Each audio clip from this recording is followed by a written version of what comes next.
कल यानी कि 18 जुलाई को देश के सर्वोच्च संवैधानिक पद राष्ट्रपति के लिए मतदान किया जाएगा।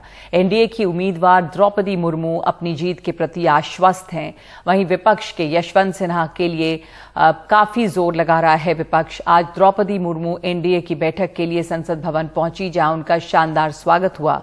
इस दौरान उन्होंने कहा कि 10 करोड़ आदिवासी उन्हें राष्ट्रपति पद का उम्मीदवार बनाए जाने से खुश हैं।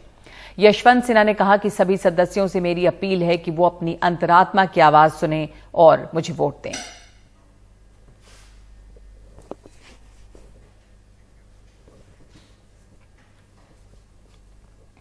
एनडीए की राष्ट्रपति पद की उम्मीदवार द्रौपदी मुर्मू ओडिशा के मयूरभंज जिले की रहने वाली हैं। उनका जन्म संथल आदिवासी परिवार में हुआ है।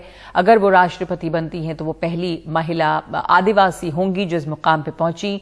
द्रौपदी मुर्मू के गांव से हर्षा कुमारी सिंह की ये रिपोर्ट। झारखंड और उड़ीसा की सीमा पर एक जिला है मयूरभंज और वहां पर एक छोटा सा गांव है ऊपरबेड़ा। ऊपरबेड़ा से द्रौपदी मुर्मू जो हैं एनडीए की कैंडिडेट हैं राष्ट्रपति के लिए, और अगर वो राष्ट्रपति चुनी जाती हैं तो यहाँ से पहली आदिवासी महिला होंगी जो देश के सबसे ऊंचे पद पर पहुंचेगी और दूसरी महिला होगी जो देश की राष्ट्रपति बनेगी।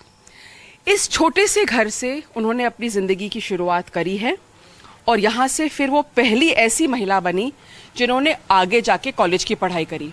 फिर 2 बार बीजेपी एमएलए रही है, गवर्नर रही है और अब राष्ट्रपति के लिए एनडीए की उम्मीदवार हैं द्रौपदी मुर्मू। इस घर में अब भी उनके कुछ परिवार के लोग रहते हैं।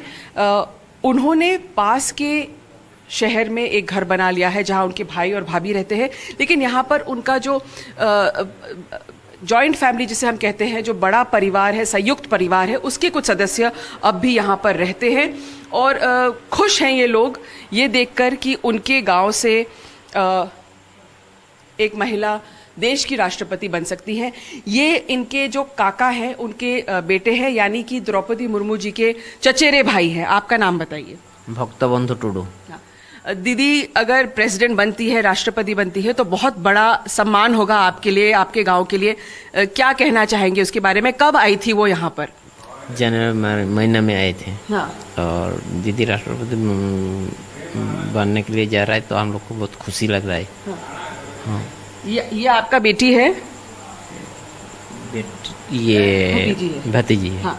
तो आपका द्रौपदी मुर्मू जी क्या है? फूफी? नहीं। क्या लगेंगी आपका? दादी। दादी है। अच्छा, तो अगर दादी राष्ट्रपति बन जाएंगी तो आप क्या बनोगे?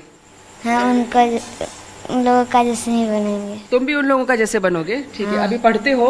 हाँ। कौन सी क्लास में पढ़ते हो? 4th में। क्या नाम है? चूड़ा सक्र टुडू। अच्छा, और आगे आपको क्या बनना है? आगे टीचर बनना है या सरकारी नौकरी में जाना है या आपको भी राजनीति में जाना है? क्या करना है? राजनीति में। अरे वाह वो भी राजनीति में जाने के लिए तैयार है। इनके बहू से पूछती हूँ मैं, आपका नाम बताइए। दुलारी टुडू। गांव है ऊपरबेड़ा। हाँ, आप दुलारी जी, आप उनके क्या लगते हैं द्रौपदी मुर्मू जी के? भतीजा का बहू है। हाँ, तो आपके घर से जैसे उन्होंने बताया कि अगर राष्ट्रपति चुन के जाएंगे तो घर के लिए तो बहुत बड़ा सम्मान है, लेकिन जो पूरी सांथल जो आदिवासी महिलाएं हैं उनके लिए कितना बड़ा हम इसको मान सकते हैं कि उपलब्धि होगी ये? हाँ, हम लोग का सांताल समाज में बहुत लोग खुश हैं। सब गांव में भी बहुत खुश हैं। मुर्मू जी अगर यहाँ पे बन जाएंगी तो गांव के लिए क्या प्रेरणा देंगी वो? और गांव के लिए तो आगे भी कुछ किया भी है सब कुछ, लेकिन आगे भी कुछ करेंगे अच्छा काम। और लोगों को क्या लग रहा है कि अगर वो राष्ट्रपति, तो इतना गर्व की बात है कि राष्ट्रपति बन जाएंगे? लोग तो सब खुश है अभी गांव में भी, और आगे कुछ करेगा तो सोच रहे हैं तो लोग कुछ है। और जैसे वो कह रहे हैं कि यहाँ पे बिजली वगैरह कुछ गांव में पास में भी कुछ घरों में बिजली भी आई है उनका जिस दिन नॉमिनेशन फाइल हुआ। आपके गांव में बिजली था यहाँ पे शुरू से? था। हाँ। बिजली तो पहले ही था। हाँ। लेकिन वो इस तरफ में 4-10-15 फैमिली रहते हैं ना, इसीलिए नहीं गया था, लेकिन अभी पूरा हो गया। इलेक्ट्रिफिकेशन कंप्लीट हो गया। हाँ, कंप्लीट हो गया। तो द्रौपदी मुर्मू जी के नॉमिनेशन के साथ साथ जैसे ये बता रहे हैं कि गांव में बिजली थी, सड़क भी काफ़ी अच्छी है, थोड़ा सा दूर है ये जो मेन शहर है उससे थोड़ा सा 5 किलोमीटर अंदर पड़ता है, लेकिन जो कुछ 10-15 घर जहां पर इलेक्ट्रिफिकेशन कंप्लीट नहीं हुआ था, जिस दिन उन्होंने अपना नॉमिनेशन फाइल किया उस दिन एक तरह से एक तोहफा मिला गांव को कि पूरे गांव में एक तरह से इलेक्ट्रिफिकेशन कंप्लीट हो गया। तो ये है द्रौपदी मुर्मू जी का परिवार। ऊपरबेड़ा गांव से उन्होंने जिंदगी की शुरुआत की थी और मिसाल है वो सब महिलाओं के लिए कि अगर कोई ठान ले तो क्या कुछ नहीं कर सकती हैं, और हो सकता है कि एनडीए की कैंडिडेट बनकर वो देश की राष्ट्रपति बनेंगी, पहली आदिवासी महिला होंगी जो राष्ट्रपति बनेंगी। ऊपरबेड़ा गांव से कैमरा पर्सन गौरी प्रसाद के साथ हर्षा कुमारी सिंह, एनडीटीवी इंडिया।